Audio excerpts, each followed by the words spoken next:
downtown where you can get a date for 50, 60, 70, even 80% off the original social marketplace price. Now available in paperback and e-readers, All About Nikki, A Fabulous First Season. The Fresh Prince of Bel-Air meets Clueless in this absolutely fabulous African-American 1990s teen sitcom. Get all 13 episodes of All About Nikki, The Fabulous First Season in paperback and e-readers today. What constitutes a skit video? That's the critical question I have to ask after several videos presented by black women show them in events that they are presenting as actual live incidents. However, once those black women go out here and have to deal with the blowback from those viral videos and the negative press, all of a sudden the story changes and the video that they were presenting as a serious incident soon becomes a skit. Now, I asked that critical question because of the ethics involved regarding these so-called skit videos, which I really don't believe are skit videos, because as somebody who writes comedy, I know that a comedian has to be transparent when they're presenting a joke to the public. And usually responsible people who are presenting comedy usually are transparent and upfront about the jokes they are presenting when they are on places like social media. For example, I have been watching YouTuber Liana Kia for a couple of months now, and she does hilarious skit videos talking about growing up in a traditional Asian household. And in all of the videos that she presents regarding growing up in a traditional Asian household, she plays all of the roles, and she clearly shows you that the entire video is a skit from first second to last in the YouTube shorts that she does. And you can clearly see that this whole incident is clearly presented as comedy and is stated as such in her video's introduction.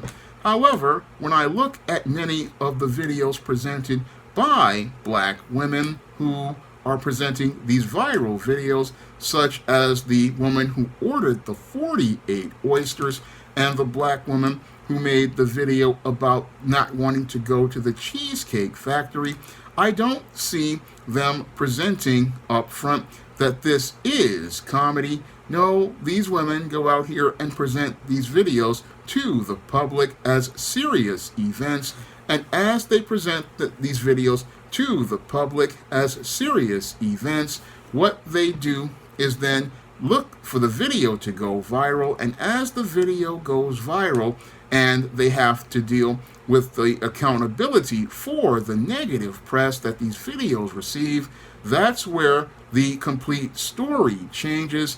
And once the story changes, they start spinning a new narrative saying, oh, the video wasn't real. They say that the video was a skit.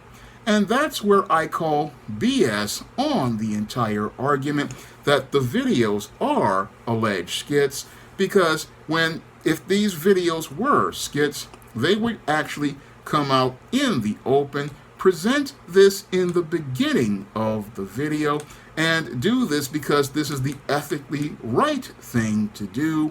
But because these women want to go out here and get clicks and views and believe that they would get support for their egregious behaviors, they think that this will get them the attention that they receive, until they realize that the attention that they're getting is negative attention.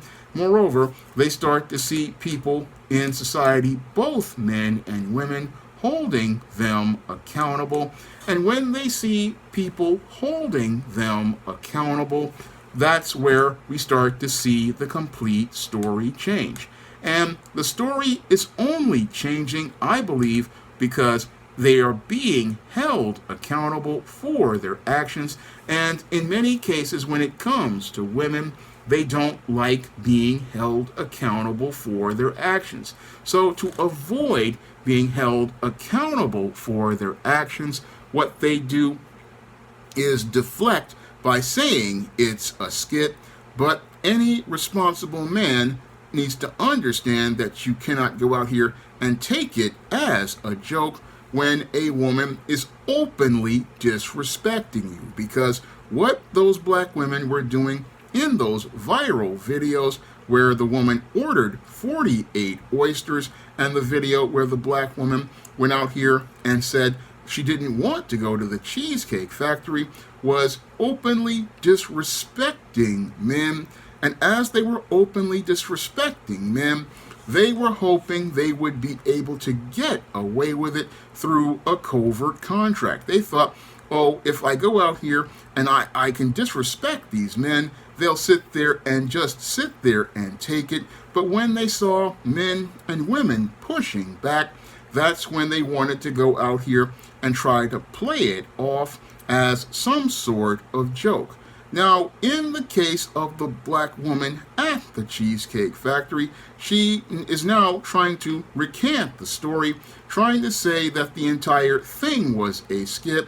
However, there's video evidence to show that it was not a skit. Now, this woman, in two pre-videos before she made this claim that it was a skit, went on video saying that she was going to go interview on a live stream show with another YouTuber, and on that live stream show, she and the man sat there with that man and had an interview on that show. And that's where I again have to call BS on her claim that it was a skit, because she could have come out here and said it was a skit before she went to attend this live stream show with her date. She could have easily gone out here and said it was a skit, but instead of going out here and saying it was a skit, then no, what she does is go out here and allow the mainstream media to go out here and report on her story. Then she goes and guests on another guy's live stream, and as she guests on this guy's live stream, what she does is go out here and say that she was talking about this whole situation. And again, that really shows how unethical this woman is and how dishonest this woman is to go on another man's live stream to talk about this entire incident. And many guys, they will just take the excuse of the whole skit situation, not seeing how dishonest and unethical this woman is, and not only seeing that this woman is being dishonest and unethical, but continues to flagrantly disrespect them, because what she's doing here by going out here and saying that it's a skit is saying to men that they are so dumb that she could go out here and disrespect them straight to their face. And as she disrespects you straight to your face, she can go out here and get away with disrespecting you by saying it's a joke. And that's where a lot of men have a problem as related to these types of videos, as I see it, because a lot of guys, they don't really understand when they're being disrespected, and they don't understand how women like this go out here and low-key diss you, because what they will do in the beginning is low-key diss you by going out here and saying what they really want to say to you, like saying, oh, I don't really like the Cheesecake Factory, and then they'll say it's a joke, but it's no joke. This woman has no respect for you, and many of these guys out here don't really understand that how they're being disrespected, and they don't understand how to take their respect when somebody disrespects you like this, because your respect is not a joke, and the whole thing is you can't let people get away with disrespecting you and playing it off as a joke, because if they can go out here and say that, oh, it's a joke, then you open up the door for yourself to be further disrespected by someone who has no regard for you and has no ethics as related to their behavior. No, when it comes to women like this, you have to hold them accountable for their behavior, and hold them accountable to the point where they understand that there is a line being drawn as related to their behavior. But the sad part is what guys are doing instead is playing it off saying, oh, it's a joke. No, it's not a joke. What this woman with the Cheesecake Factory video did, no, what she was doing was openly and flagrantly showing her contempt for men. And when people started to hold her accountable for her behavior and she got embarrassed by the blowback, this is where she decided, oh, I'm going to change up my story. But she didn't change up her story when it was going viral as the viral video, as it was being reported by mainstream media outlets.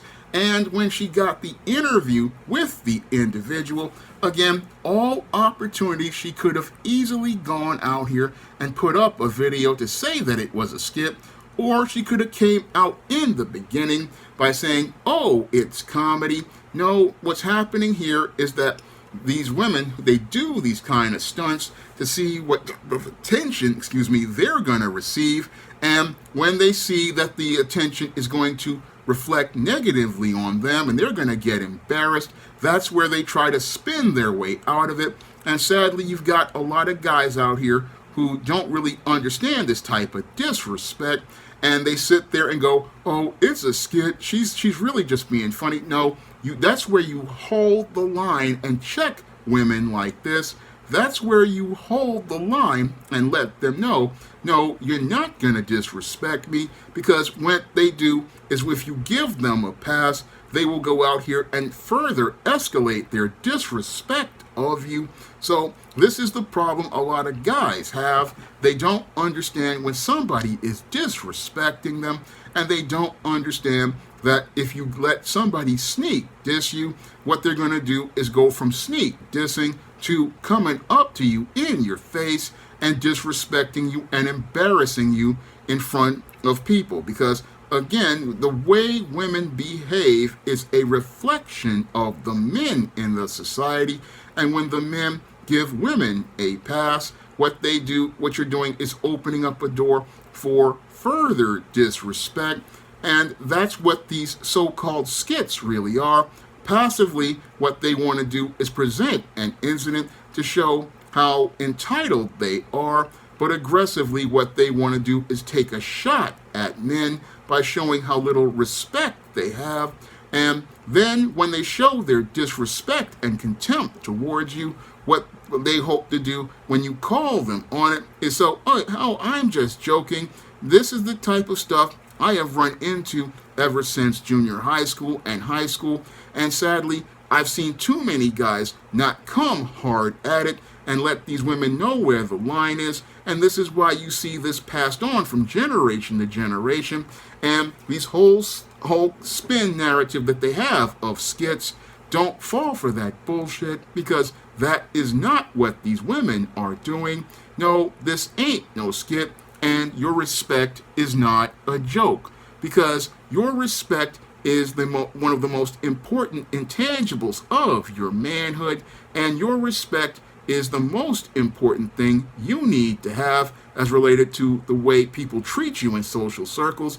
And the way people treat you in social circles is based on what you allow. And when it comes to disrespectful women, you cannot allow them an inch or even an iota, because if you allow them one sneak diss, it will turn into disrespect that is openly directed towards you. And this type of slick mouth is something you have to shut down almost immediately. And you cannot allow women to go out here and present narratives like this. Oh, it's a skit. Oh, she's an actress. Okay, if you're an actress, where is your agent? Because your agent would tell you not to pull no stuff like this. Because if you pull stuff like this, it's going to make it where people aren't going to want to trust you. Casting directors aren't going to want to trust you. Directors aren't going to want to trust you, because you've shown nothing but disrespect by not clearly stating that it was a skit. Because again, true to the game, comedians, they come up front and you know it's a joke. You know it's a joke because the person clearly presents it, like I do with the Bus Downtown introductions or some of the other gags that I have done. When a person openly presents a gag, they let people know it's a gag. They don't come out here and try to slip out a skit and slip out a diss and say it's a skit. No, they come out up front like what I've seen with Liana Kia. She is up front and lets you know, hey, this is a joke. I'm making fun of something. And I've seen many other YouTubers who do comedy. They let people know up front, okay, this is a joke. And they let people know it's a joke because they understand as professionals, this is reflecting on their reputation. And they let people know up front that it's a joke because they don't really want to go out here and alienate people like agents and casting directors by pulling a stunt that gets bad publicity that leads to them not being able to get booked for gigs, because that entire incident in the Cheesecake Factory video, that's not going to get this woman work as an actress or a comedian. No, it's going to turn people off because it's the kind of stuff that reminds us of stuff like Jada Pinkett Smith does. So people look at that and they go, look, this person can't be trusted. This person isn't ethical. This is not the kind of jokes we want to pull. I mean, comedy is something that's subjective to some, but it is respectful to the audience. And it was what was done in those videos was disrespectful. And that's why I have to ask the question, what constitutes a skit and what is an ethical skit? Because I've seen ethically done skits like I've seen with Liana Kia and many others, again, openly letting the audience know what's going on, letting the audience in so that they can share the laugh, letting the audience in on the joke so they can see the setup and the punchline. So I've seen professionals, again, do this right, and amateurs do this right, and people know when it's a joke. But what's being done to black men as related to these situations is open disrespect directed at the black man, passively as a joke, but aggressively a jab at black men. And the whole thing is, with these so-called skit videos, it's open disrespect directed at you. And many brothers, we have to understand when we're being disrespected. And we have to understand that when somebody disrespects you, it's not a joke. And the only way to get the last laugh is to go out here and take your respect by checking those individuals and letting them know where the line is regarding how you will be treated. Now, if you want to read some actual comedy, you can pick up the screenplay book all about Nikki the Fabulous first season, and in that book I put together actual comedy that sets up situations that show you how funny it is for a rich black girl in Beverly Hills. And I also use humor in many of my Esteem series books, and you can find all of those books on Amazon.com, along with many of my other books on the SJS Direct imprint, like the ISIS series and the John Haynes series, and many of my nonfiction books, like Stop Simpin', Why Men Don't Need Finance to Get Romance, The Misadventures of Captain Save-'em, Manginas, Why 70% of Black Women Are Single, The Man Crisis, and The Woman Crisis. And if you want to see me make more videos like this, you can send a donation to my Patreon, my PayPal, or my Cash App by clicking the links in the description box. That's all I have to say for this video. You can comment, rate, and subscribe. Now available in paperback and e-readers, ISIS, All About the Goddess. The Goddess Next Door bears all in the art studio to catch a campus stalker in this action-packed ISIS series mystery. Get your copy of ISIS, All About the Goddess in paperback and e-readers at online booksellers everywhere. Now available in paperback and Kindle, All About Marilyn. Learn all about the struggles of a faded former teen sitcom star in this absolutely fabulous 5-star screenplay. Get All About Marilyn in paperback and Kindle on Amazon.com today. Support Black-owned and Black-operated digital broadcast media. www.niceradionetwork.com. Nice Radio Network, broadcasting 24 hours a day, 7 days a week.